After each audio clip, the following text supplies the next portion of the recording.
The beginning of the fall. The night in the astronomy tower marks a turning point in Harry Potter's life. This event is a catalyst that awakens a whirlwind of dark emotions and thoughts in him. Voldemort in his mind is just the beginning of the problem. Harry begins to obsess over the idea that somehow he is responsible for not being able to save Dumbledore. He questions himself repeatedly. Could I have done something different? Could I have stopped it? These questions become a constant in his daily life, slowly eroding his mental health and faith in his mentor's teachings. This feeling of guilt deepens as Harry revisits his memories with the pensieve, searching for signs he overlooked. Each reviewed memory not only reaffirms his belief in his own guilt, but also begins to distort his perception of right and wrong. In his mind, the ethical lines that were once clear now blur. What was once black and white is now a perpetual gray. In the depths of his pain and confusion after Dumbledore's death, Harry clings to the idea that there must be a way to reverse the tragedy. His initial obsession is not with power for power's sake, but with a desperate search to bring his mentor back. This quest leads him to explore areas of magic that are bordered by taboos and dangers, especially those related to life and death. Harry begins his search by consulting ancient texts and scrolls, interrogating ghosts and portraits at Hogwarts, looking for any spell, potion, or artifact that could bring Dumbledore back to life. However, each attempt ends in failure, which only serves to deepen his frustration and despair. It is during this intense search that Harry discovers a series of clues hidden within an old manuscript, mentioning a forgotten catacomb beneath Hogwarts. Guided by the clues, Harry ventures into the depths of the school, beyond places known to professors and students. In an ancient, dusty catacomb, he discovers a book that has never been catalogued by the Hogwarts library.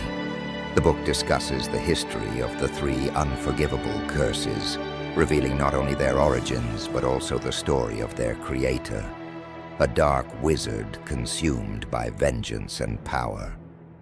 The book details how this wizard, disillusioned by the betrayals and injustices of the magical world, developed these curses as a way to impose control and balance according to his twisted perception.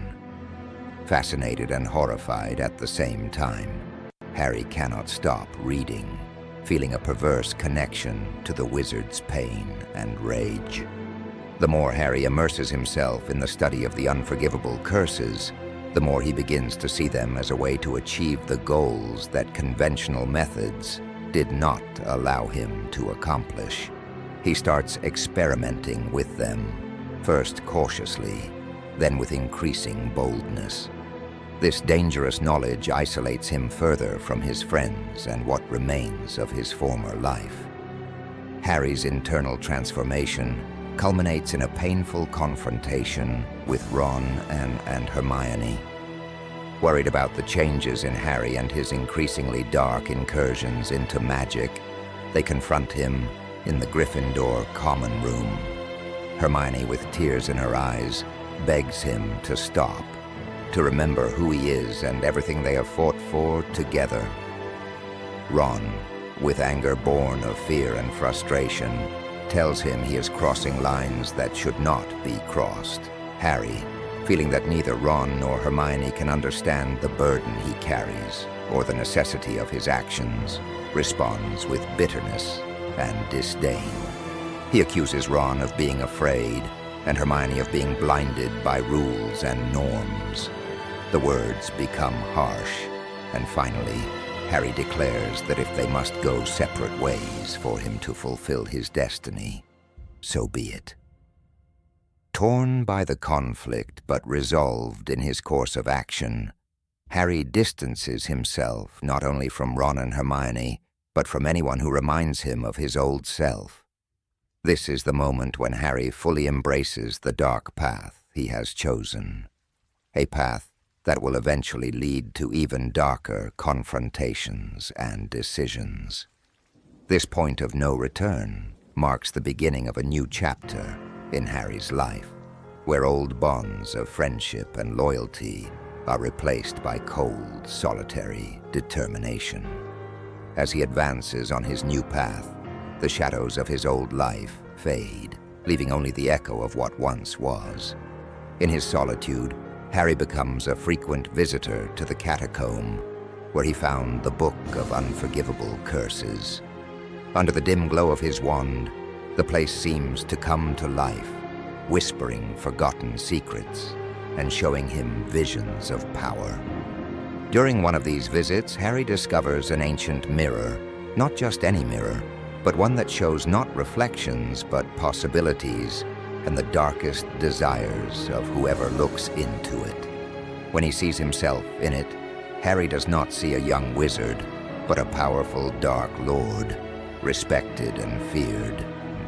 This mirror becomes his confessor and advisor, feeding his desire for power and his conviction that the end justifies the means. Each revelation in the mirror deepens his belief that he is destined to remake the magical world, freeing it from its supposed weaknesses and corruptions. With the book as his guide, Harry begins to actively experiment with the unforgivable curses. His first deliberate act of cruelty manifests in a secret training session in the Forbidden Forest. He captures dark creatures, using them as test subjects for his curses. Each success intoxicates him with power, and each failure drives him to delve further into his dark studies. One night, while practicing the Cruciatus curse on a captured creature, he is interrupted by Draco Malfoy, who has followed Harry from the school, driven by his own curiosity and dark fascination. Draco, seeing the power Harry has acquired, offers an alliance. Harry, seeing in Draco a potential disciple, or at worst, a useful pawn, accepts with reservations. As Harry delves deeper into dark magic, his behavior and nocturnal activities do not go unnoticed by the Hogwarts community. Rumors and whispers begin to circulate among students and professors alike, creating an atmosphere of fear and suspicion. The concern becomes palpable when several students report seeing Harry in restricted parts of the castle at night, and some even murmur about his interaction with dark creatures in the Forbidden Forest. McGonagall, now head mistress, feels a growing concern for Harry's well-being and the future of Hogwarts. She decides to confront Harry, summoning him to her office one afternoon. During this tense meeting, McGonagall expresses her concern and offers help, trying to reconnect with the boy she once knew. However, Harry, already too changed and distrustful, is evasive and defensive. Although he manages to dissuade her suspicions for the moment, both leave the encounter knowing that their relationship has changed irrevocably, marked by mutual and unspoken distrust. The arrival of Draco Malfoy as an unexpected ally marks another turning point for Harry. Draco, who has been watching Harry from the shadows, approaches him with an offer of alliance. Intrigued and cautious, Harry accepts, seeing in Draco a possible instrument for his more ambitious plans. Together they delve even deeper into the dark arts, sharing knowledge and tactics. However, their relationship is fragile, based on power and manipulation rather than trust. Harry, increasingly paranoid, begins to suspect Draco's true intentions. His distrust grows until one night, after catching Draco exploring the Book of Unforgivable Curses in the catacomb without his permission, Harry decides to ensure his loyalty. In a cold and calculating act, he uses the Imperious Curse on Draco, forcing him to obey his orders without question. This act of domination, confirms Harry's complete fall into practices he once abhorred. With each step, Harry takes on his new path. He moves further away from the person he once was. The bonds with his old friends, already fragile, completely break. Hermione and Ron make one last attempt to reach him, seeking him out during one of his visits to the catacomb. They find him in the middle of a dark ritual, clearly different from the Harry they knew. The confrontation is emotional and tense, with accusations and pleas from both sides. Harry, consumed by his mission and new powers, rejects their offers of help and pushes them away for good, marking the end of their friendship. Harry's transformation is now complete. Surrounded by darkness with a magically controlled Draco by his side, Harry Potter is no longer a symbol of hope but a dark wizard in the making, walking a path that could lead him to face not only his enemies, but everything he once stood for. His vision of the world is now a distorted reflection of his fears and ambitions, with each action directed toward an end that justifies the darkest means. Under the stone arches that form the catacomb's ceiling, Harry Potter emerges with an air of urgency and determination, holding the ominous book of unforgivable curses under his arm. His figure, illuminated only by the dim light of his wand, is now a shadow of what it once was, marked by the dark power he has absorbed. As he exits the secret entrance leading to the catacombs, he finds Minerva McGonagall waiting for him. The headmistress of Hogwarts, whose expression is a mix of concern, disappointment, and firmness, had been watching Harry's activities more closely after recent events and suspicions. "Harry," says McGonagall, with a voice that trembles slightly but maintains undeniable firmness, "it's time to stop this. You've gone too far." Harry, whose face shows signs of fatigue and internal conflict, responds with a voice that is both cold and defiant. "You don't understand what's at stake, Professor. I can't stop now, not when I'm so close." McGonagall steps forward, her wand still lowered, in a last attempt to reach the young man she once considered almost a son. "It's not too late to come back, Harry. Please let me help you. You don't have to carry this burden alone." But McGonagall's words only serve to ignite the anger and resolve in Harry. "Alone? That's exactly what I am, thanks to the limitations you imposed on me. No one can help me." The argument quickly escalates, with Harry becoming more agitated and McGonagall increasingly desperate. In a critical moment, driven by a deep fear of being stopped and losing what he believes to be his only chance to eradicate evil definitively, Harry makes a catastrophic decision. With a scream filled with pain and fury, Harry points his wand at McGonagall and utters the words he never thought he'd say, "Avada Kedavra." A beam of green light emanates from his wand, striking McGonagall directly, who falls to the ground lifeless, her eyes still filled with unfathomable sadness and shock. Horrified by his own act but unable to stop, Harry takes the book firmly and runs through the dark, empty corridors of Hogwarts. His mind, a storm of fear and adrenaline, desperately seeks a place to hide, a place others might consider inaccessible.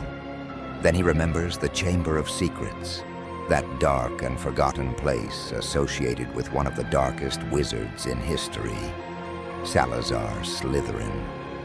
Despite the terrible memories it holds, or perhaps because of them, Harry finds it fitting to seek refuge there. He descends through the school's secret passages, opening the entrance to the chamber with a simple but firm "Alohomora." Once inside the cold, damp chamber, Harry feels simultaneously safe and completely alone, surrounded by the shadows of the past and the echo of his own decisions. There, with the book in his lap, he allows himself a moment of weakness, reflecting on the magnitude of his transformation and the darkness now surrounding him. In this ancient sanctuary of secrets and power, Harry Potter finds himself now completely isolated, struggling with the reality of what he has done and what he might still do. For nearly a year, Harry Potter becomes a recluse in the depths of Hogwarts, hidden in the Chamber of Secrets, a place that was once a scene of terror, but now serves as his sanctuary and prison. Harry's transformation has been not only magical and emotional, but also physical and practical, adapting to a life of isolation and survival under extreme circumstances. The first days in the Chamber of Secrets were filled with desperation and fear. Harry, haunted by the memory of what he had done to McGonagall, found himself alone, with no one to trust and nowhere to go. He fed on rats that dared to wander across the cold stone floor, hunting them with simple spells. However, this method soon proved unsustainable, and Harry had to find other ways to provide for himself. Remembering his unique abilities, Harry began to use Parseltongue, a gift that once marked him as different, even among wizards. He summoned snakes from the surroundings, communicating with them, asking for help. The snakes, obeying the command of one who shared their tongue, began to bring him larger and more substantial prey, like hares and rabbits from the forests near Hogwarts. Isolated from the outside world, Harry's appearance changed dramatically. His once cared-for hair now hung long and unkempt. His clothes, worn by time and neglect, had turned into rags. The eyes that once shone with determination and curiosity now reflected a dark depth and fierce independence. Mentally, Harry immersed himself further in the study of the Book of Unforgivable Curses, learning not only about the curses themselves, but also about the philosophies and motivations of those dark wizards who had chosen similar paths to his. This study was his only company, feeding his mind while his body subsisted thanks to the efforts of the snakes. Time alone only solidified Harry's convictions. Each day, spent in the Chamber of Secrets, reinforced his belief that the magical world needed a new order, one that he should lead to prevent future tragedies and betrayals. He saw himself not as a villain, but as a dark savior, necessary for the protection and restructuring of the magical world. While Harry adapted to his new life, Hogwarts continued to function normally on the surface. However, the absence and rumors about Harry Potter created an aura of mystery and fear around his figure. Some believed him dead, others thought he had completely fallen into darkness, becoming an echo of the villains he once swore to defeat.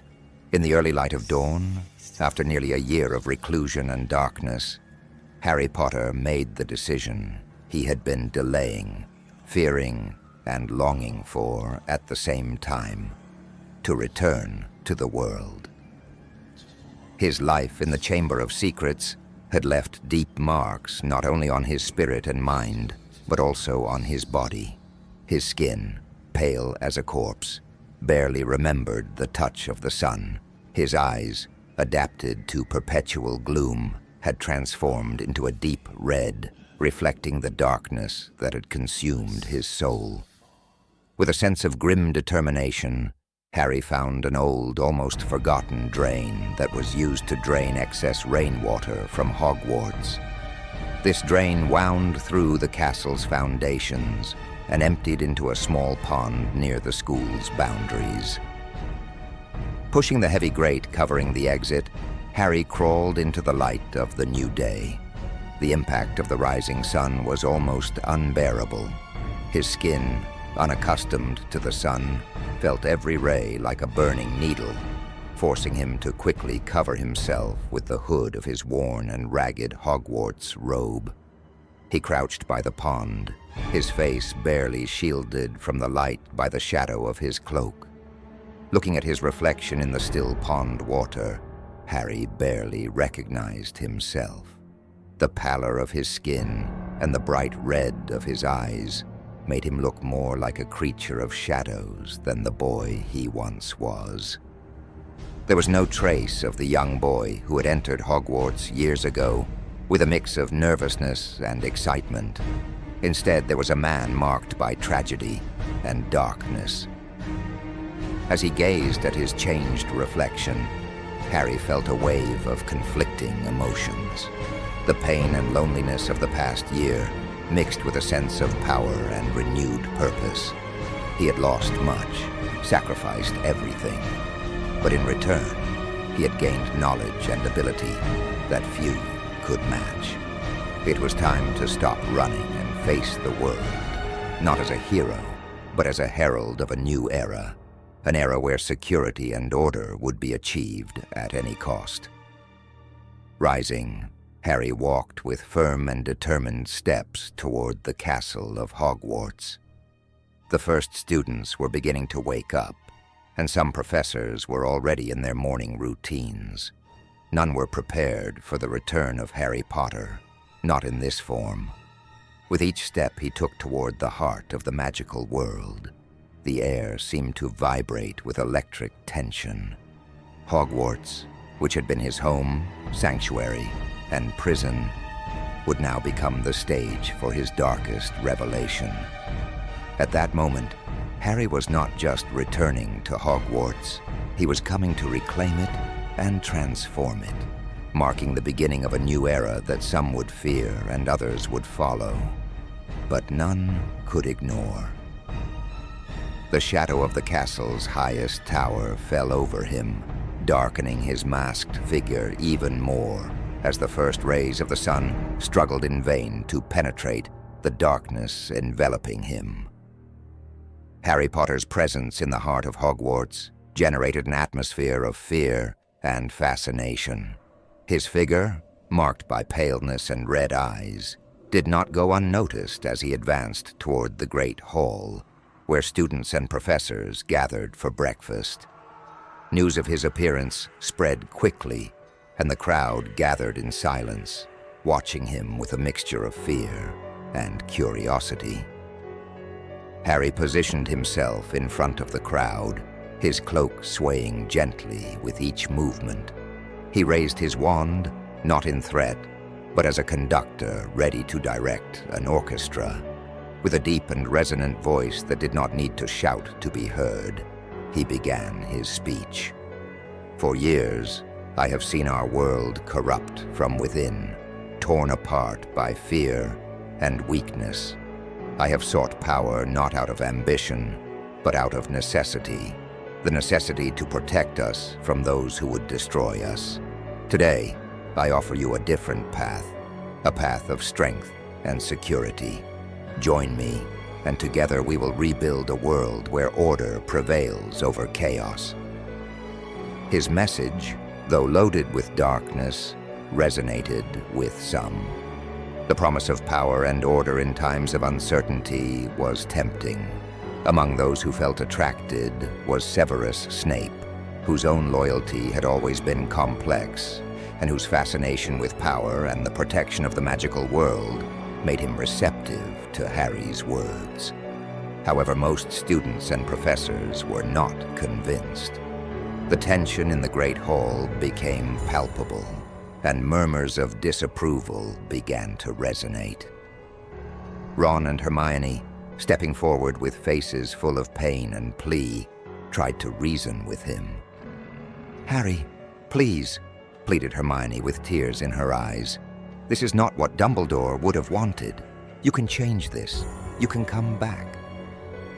Ron, with a mix of anger and sadness, added, "You don't have to do this, mate. There's still time to fix things." But Harry, whose decision was already made, looked at his former friends with eyes that no longer showed warmth or affection. "It's too late," he simply replied. Before the situation could escalate to violence, Snape intervened. With a quick flick of his wand and a barely audible whisper, he, Harry, and 2 students who had also decided to follow Harry disappeared from the Great Hall through a disapparition spell. The disappearance of Harry, along with Snape and the students, left the Hogwarts community in a state of shock and confusion. Search parties were quickly formed, and the Ministry of Magic was alerted. Hermione and Ron, deeply affected by the loss of their friend to the dark side, committed themselves to finding him and saving him at any cost. Meanwhile, Harry and his followers found themselves in a secret location, an old refuge known only to Snape. There, Harry began to plan his next move, determined to impose his vision of a new order in the magical world, while Snape, though allied with him, maintained his own reservations and plans not yet fully revealed. Thus, with the magical world on the brink of possible conflict, Harry Potter prepared for war.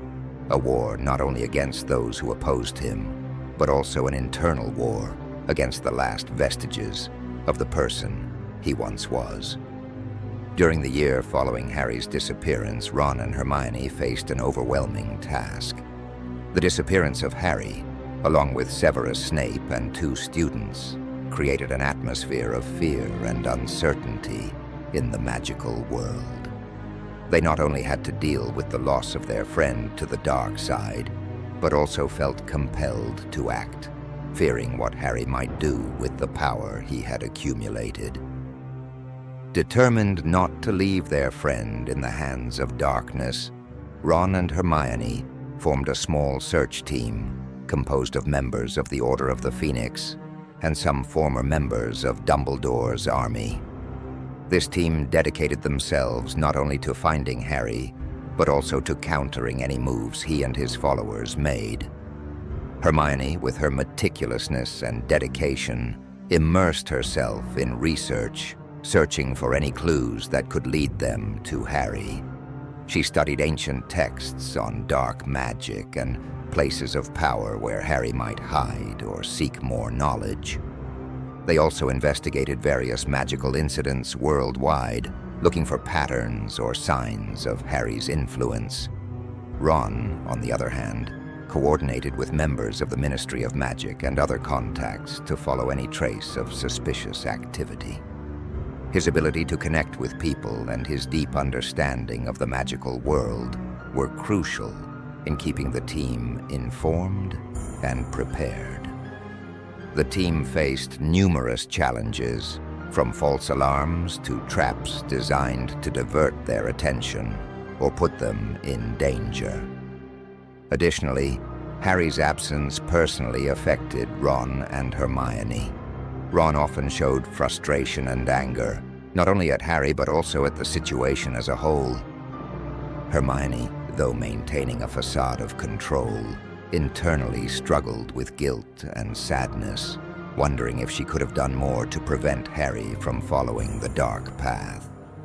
Despite the intensity of their mission, life went on. Ron and Hermione found solace in each other, strengthening their relationship amidst adversity. They also kept in close contact with the Weasley and Granger families, who provided much-needed emotional and practical support. Throughout the year, there were several minor skirmishes with Harry's followers, who seemed tasked with diverting the team's attention or testing their defenses. In one of these skirmishes, Ron and Hermione managed to capture one of the followers, who under pressure revealed that Harry had been visiting ancient places of magical power in his search for artifacts and knowledge to consolidate his power. As the year drew to a close, Ron and Hermione prepared for what they knew would be an inevitable confrontation with Harry. They organized meetings with leaders of the magical community, planning strategies and forming alliances, always hoping they could bring Harry back from the darkness or, if that failed, stop him to protect the magical world. With each passing day, the tension grew. but so did Ron and Hermione's determination to save their friend, or at least save the world from what he had come to represent. As Harry Potter's power grew and his mastery of the dark arts solidified, it was not long before even Lord Voldemort took notice. Intrigued by the rumors of a new player emerging in the magical world, one who seemed to rival him in ambition and dark power, Voldemort saw both a threat and a potential tool in Harry. He decided to make contact, using Severus Snape as an intermediary, a role Snape, ever the spy, accepted cautiously.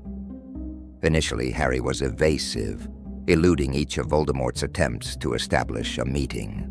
His distrust of the man who had been the root of so much of his suffering ran deep, and he was unwilling to submit to his will or become another of his subordinates.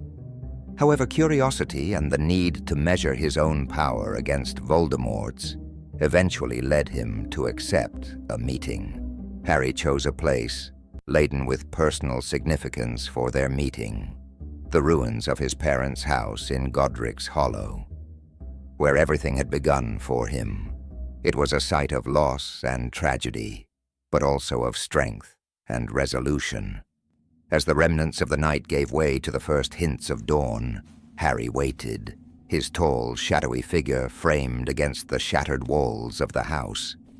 When Voldemort arrived, accompanied only by a cautious Snape, he found Harry not as a defeated young man, but as a transformed man, with a presence that nearly matched his in intensity and power. Harry's voice, now deep and resonant after his year in solitude, carried an authority that surprised even Voldemort himself. Harry was articulate, his words woven with a mix of forced courtesy and veiled defiance. "I am not, and will never be, your servant, Voldemort," Harry began firmly. "What I propose is an alliance of equals. If we are to work together, it must be as partners, not as master and subordinate." Voldemort, accustomed to obedience and fear, listened with growing interest mixed with irritation. "And why, exactly, should I consider an alliance with someone who until recently was just a boy playing at being a hero?" he replied with a venomous tone. Harry smiled slightly, his expression enigmatic. "Because, as you well know, even children grow up, and sometimes they become men capable of changing the course of the world. I have learned much, I have changed much, and I have much to offer. Together we could be invincible, but only if you recognize me as an equal."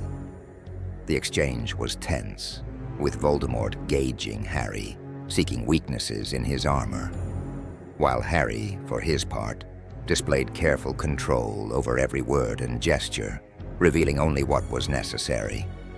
Finally, although reluctantly, Voldemort recognized the value of an alliance, given the power and influence Harry had begun to accumulate. At the end of the meeting, both agreed to a cautious truce, with plans to meet again to discuss specific terms. Snape, observing silently, wondered if he had facilitated a pact that would change the world for the better, or had simply sealed its fate under a new kind of tyranny. Meanwhile, Ron and Hermione, still searching for Harry, were unaware of this new development, but sensed that a storm was brewing, one that would eventually lead them to face not only Harry, but also the new and dark alliances he was forming. Reinforced by their recent successes, and armed with renewed determination, Ron and Hermione returned to Hogwarts with a clear objective: to locate and destroy Hufflepuff's cup. Hermione, with her characteristic analytical approach and impressive memory, recalled that according to rumors, the cup had been hidden in one of the many secret chambers of the castle. After intense searches and logical deductions, Hermione and Ron finally found the location of the cup. Knowing they had to act quickly, Hermione used a basilisk fang they had saved from their previous visit to the Chamber of Secrets to pierce the cup, thus freeing another corrupted part of Voldemort's soul. In doing so, they felt a shift in the air, a sign that Voldemort was weakening. Meanwhile, Harry, noticing a growing weakness in Voldemort, quickly deduced that his former friends were behind the destruction of the Horcruxes. Although part of him felt a void from the loss of parts of his soul he once tried to protect, another darker and more ambitious part saw an opportunity in Voldemort's weakness. Determined to demonstrate his power and expand his dominion, Harry proposed to Voldemort a direct attack on the village of Hogsmeade. Under his leadership, the combined forces of his followers and the Death Eaters launched a brutal assault. With spells and curses flying indiscriminately, they ravaged the village's defenses, and any witch, wizard, or creature that tried to resist was mercilessly eliminated. The destruction was complete, and the once vibrant village was reduced to ashes and ruins. After the attack, as he walked among the smoldering rubble of Hogsmeade, Harry felt a strange mix of triumph and desolation. Although he had demonstrated his power, the sight of the destruction vaguely reminded him of the boy who once swore to combat such acts of evil. However, he quickly dismissed these thoughts, focusing on his ambitions. Determined to establish a new order under his command, Harry convinced Voldemort of the need to consolidate their position in Hogsmeade before expanding their conquest. While Voldemort saw this as a logical step to strengthen his control over the magical world, Harry had his own calculated reasons.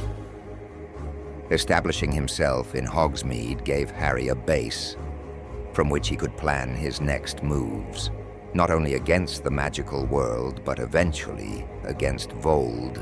Under Harry's orders, the followers began to rebuild Hogsmeade, transforming it not into a village, but into a fortress. He used ancient and powerful magic to erect barriers and defenses that would make the place an almost impregnable stronghold. Meanwhile, secretly, he began to recruit those who, although they feared Voldemort, saw in Harry a potentially more formidable and visionary leader. Within his new fortress, Harry began to plan in secret. He knew that the final battle was approaching, a battle not only for control of the magical world, but also for his own soul. While consolidating his power in Hogsmeade, he also prepared strategies for the inevitable conflict with Voldemort, knowing that only one of them could prevail. The tension in the air was palpable as Voldemort, feeling another part of his soul extinguished with the destruction of a new Horcrux, summoned Harry to Malfoy Manor. His appearance showed signs of fatigue and weakness, a stark contrast to his usual aura of invincibility. Despite his waning state, his determination did not falter. His desire to consolidate his power over the magical world was stronger than ever. When Harry arrived at the manor, he found Voldemort surrounded by his most loyal followers.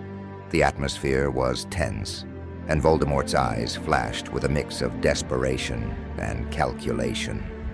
Without preamble, Voldemort proposed to Harry a final assault on the Ministry of Magic. Controlling the Ministry would mean dominating the heart of the magical world, a strategic move that could secure their total dominion. Harry, with his mind always working several steps ahead, saw an opportunity in the proposal. "I have it," he thought, as he nodded in agreement with Voldemort's plan. The alliance was fragile, and Harry knew he had to act quickly before Voldemort fully recovered or discovered his true intentions. The assault on the Ministry was executed with precision. Voldemort and Harry, leading a group of Death Eaters, swept through the initial defenses with a mix of brutality and dark spells. As they advanced into the heart of the Ministry, nearing their goal, Harry prepared for his true plan.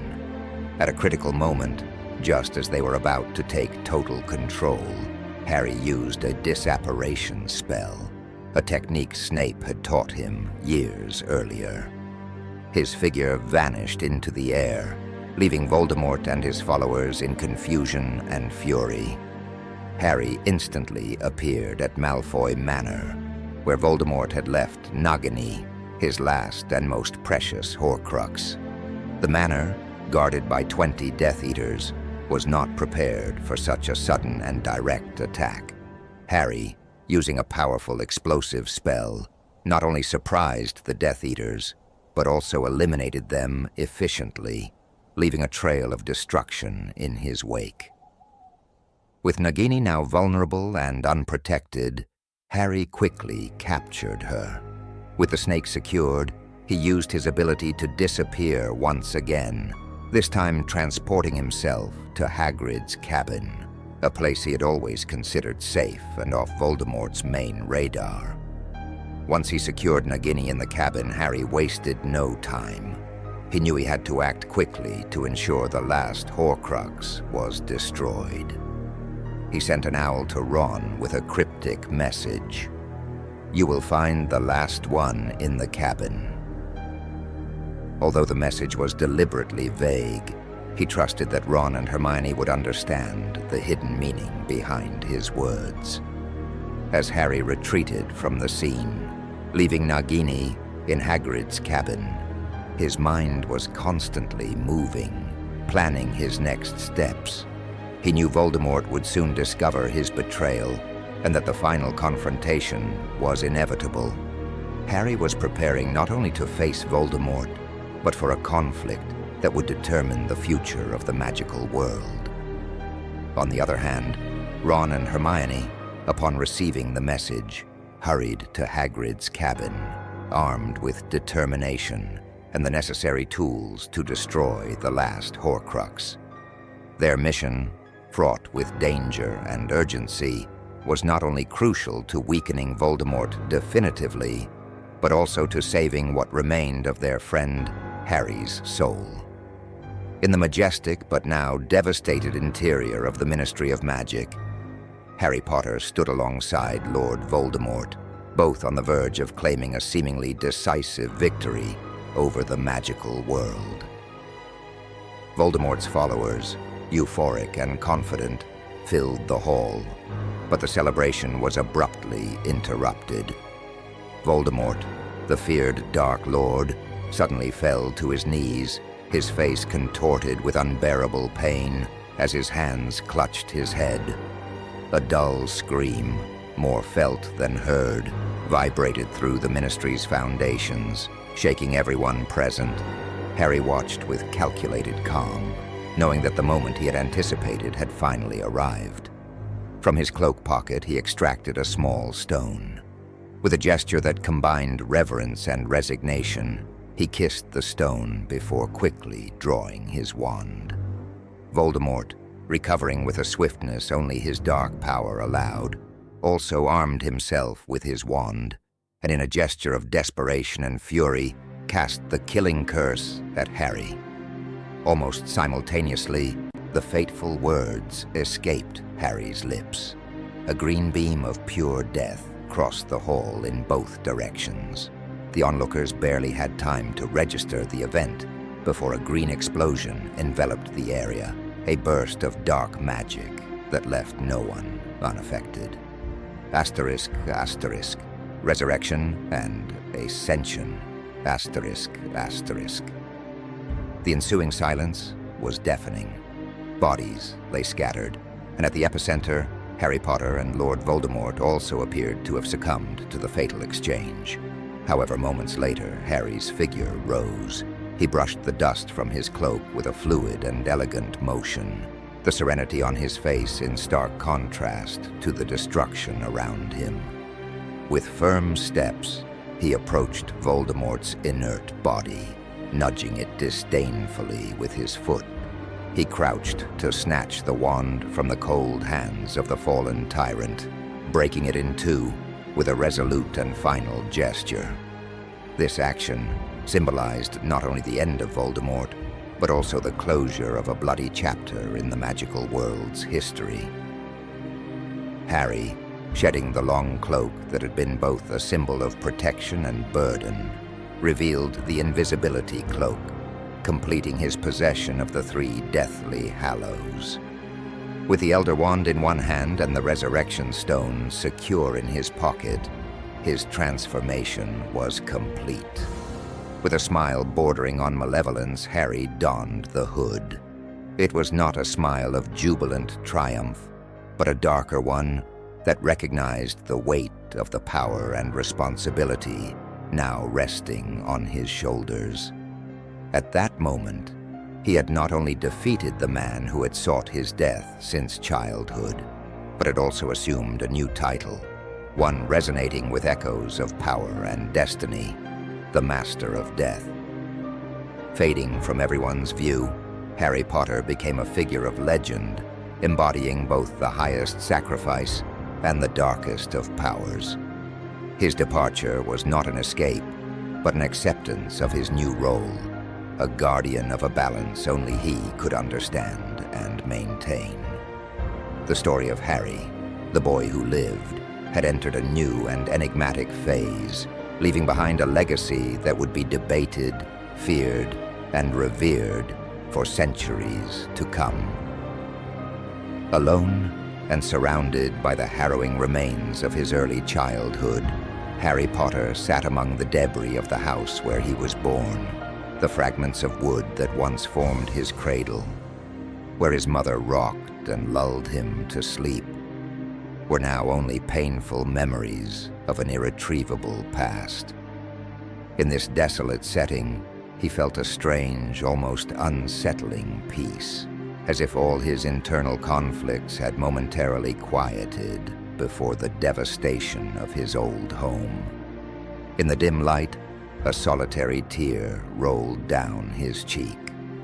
With a thought, Harry asked for forgiveness from his parents, not only for the lengths he had gone to defeat the murderer who took their lives, but also for the darkness he had allowed into his own heart. He reflected on the price paid, on the horror and destruction he had sown in his quest for justice that had veered into vengeance and domination.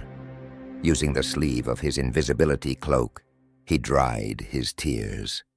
With a heavy sigh, he stood among the remnants of his past, and with a shout containing all his accumulated pain and fury, unleashed a devastating energy. The echo of his voice filled the air, a release of power that not only destroyed what was left of the house but also affected nearby structures. The explosion was a symbolic act, a way to say goodbye to everything he had been and everything he could never be again. Harry walked through the cries for help and the confusion his action had caused. The people around him did not understand the source of the explosion or its purpose. He did not look back. That place was no longer his home, and he was no longer Harry Potter, the boy who lived. He was something else now, someone who had transcended his own legend for better or worse. But Harry, now the Master of Death and Master of the Hallows, stood firm in his mission. Under his leadership, Hogwarts became a fortress of dark power, a place where magic reached new limits, and students were forged to face an uncertain future with strength and determination. News of Harry's self-proclamation as headmaster of Hogwarts and his dark reign quickly reached the ears of Ron and Hermione.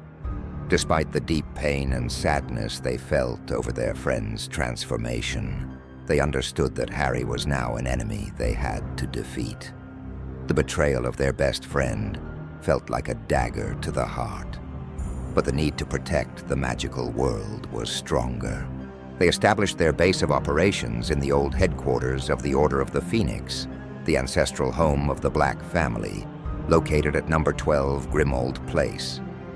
This place, filled with memories of difficult times but also of hope, became the nerve center of the resistance. Ron and Hermione declared Grimmauld Place as the new Ministry of White Magic, a bulwark against the darkness Harry had unleashed. The old house was transformed to meet the Resistance's needs. Rooms were converted into offices, meeting rooms, and strategy rooms. The ancient portraits of the Black family, silent witnesses to the family's dark past, now watched the tireless efforts of witches and wizards committed to the cause. Hermione, with her intelligence and determination, took charge of recruiting allies. She used her vast network of contacts and her ability to persuade others of the urgency of their cause. Ron, for his part, dedicated himself to organizing and training the new recruits, applying the lessons he had learned during the years of fighting Voldemort. Among the recruits were former members of the Order of the Phoenix, Hogwarts professors who had escaped Harry's rule, and brave students who refused to submit to the dark teachings. They also managed to contact witches and wizards from other parts of the world, extending their resistance network and gaining crucial support. Ron and Hermione's main objective was clear. They had to defeat Harry, the Master of Death. But to do so, they needed a meticulous and well-coordinated plan. They began by gathering intelligence, using all resources at their disposal to obtain information about Harry's movements and plans and his dark regime at Hogwarts. Hermione, with her analytical ability, identified key points where they could weaken Harry's control. She knew that although powerful, Harry was not invulnerable. His leadership depended partly on the fear and obedience of his followers, and any sign of organized resistance could sow doubt and discord.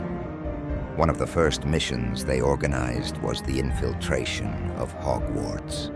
They decided to send some of their best undercover agents, former students who knew the castle well and could move undetected. Their mission was twofold: to gather information and, if possible, to sabotage Harry's operations from within. Meanwhile, Ron and Hermione worked on strengthening their defenses at Grimmauld Place. They knew that a direct confrontation with Harry was inevitable and needed to be prepared.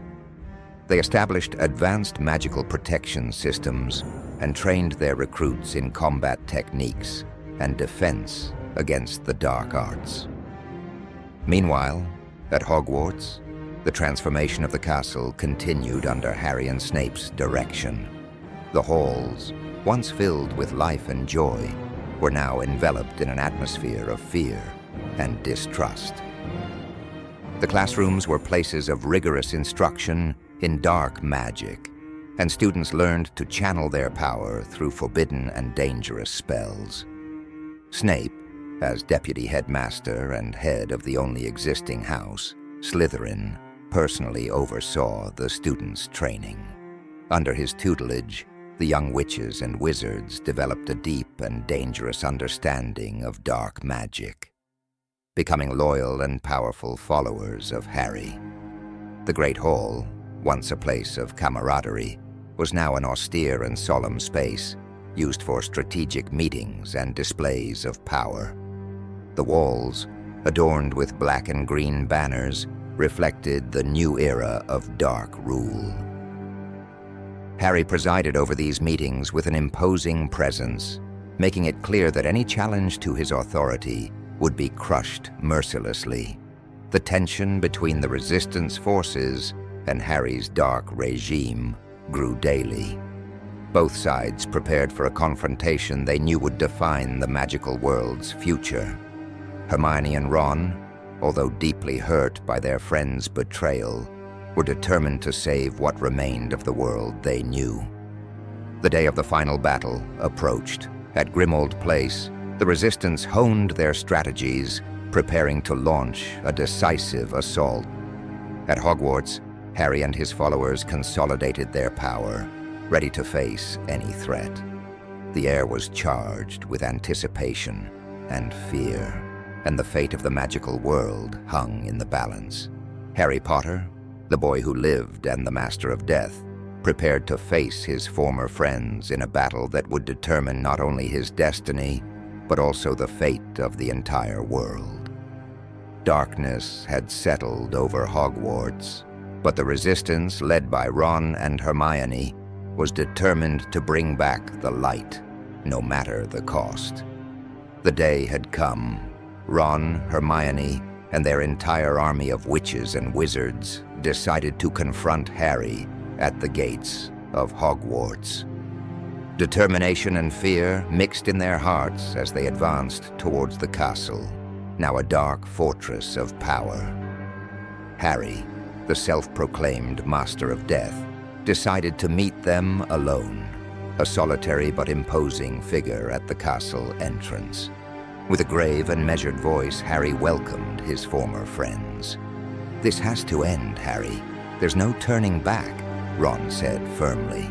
"In that, we agree," Harry responded. "Join me.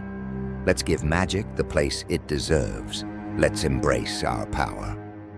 Hermione stepped forward, her voice trembling with emotion and desperation. "Our power is meant to do good, Harry. I do not wish to harm any magical being ever again," Harry proclaimed loudly, his deep tone resonating in the air. Neville Longbottom, with courage and determination, stepped forward to join Ron and Hermione. "You have already done too much harm," he said harshly. Harry, not losing his calm, responded softly, but his voice resonated with everyone present. "I don't want to waste more time with you. Join me or go back where you came from." At that moment, Neville shouted, "No!" and drew his wand, but before he could make a move, Harry fixed his gaze on Neville's eyes. Neville crystallized and shattered into 1,000 pieces of glass, a terrifying demonstration of Harry's absolute power. Horror and anger drove everyone present to draw their wands and advance toward Harry. Ron, fearing for Hermione's safety, stood in front of her and created a defensive shield that Harry had taught him long ago. Harry raised his hands, creating hundreds of green fireballs above his head. The balls merged and formed a tremendous explosion that blew the castle's main door and part of the entrance structure to pieces. The shockwave left many present burned or buried under the rubble. Ron and Hermione also suffered the impact, but the shield lasted long enough to cushion the blow. As Ron and Hermione lay unconscious from the impact, Severus Snape approached Harry from behind. "Harry," Snape began, "you have destroyed everything we fought for. You have betrayed everything your mother stood for. I stood by you out of eternal love for her, but I am ashamed of how far you have gone." Harry, enraged, turned to face Snape. "You yourself know how much I have fought to get here, Professor. You have been present in all my battles against darkness. But what is darkness if not power, Severus?" In a moment of bewilderment, almost in a whisper, Snape moved his wand and pronounced, "Expelliarmus." Harry's elder wand flew through the air and fell at his feet.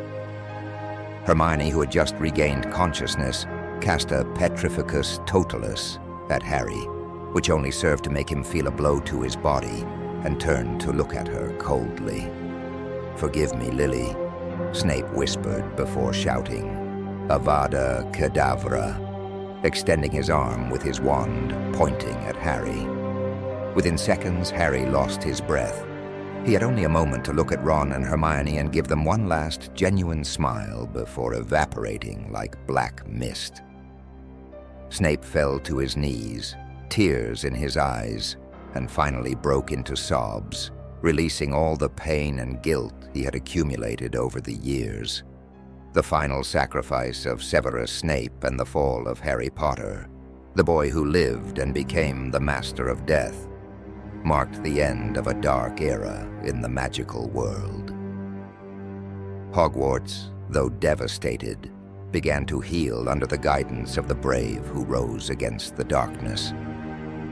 Ron and Hermione, deeply wounded by the loss of their friend, dedicated their lives to rebuilding the magical world, ensuring that Harry's story served as a warning for future generations. Harry Potter's story reminds us that power, if not handled with wisdom and compassion, can lead to destruction and the loss of what is most valuable, our humanity. The struggle between good and evil occurs not only in the external world, but also within ourselves. Ultimately, it is our choices that define who we are and the legacy we leave behind.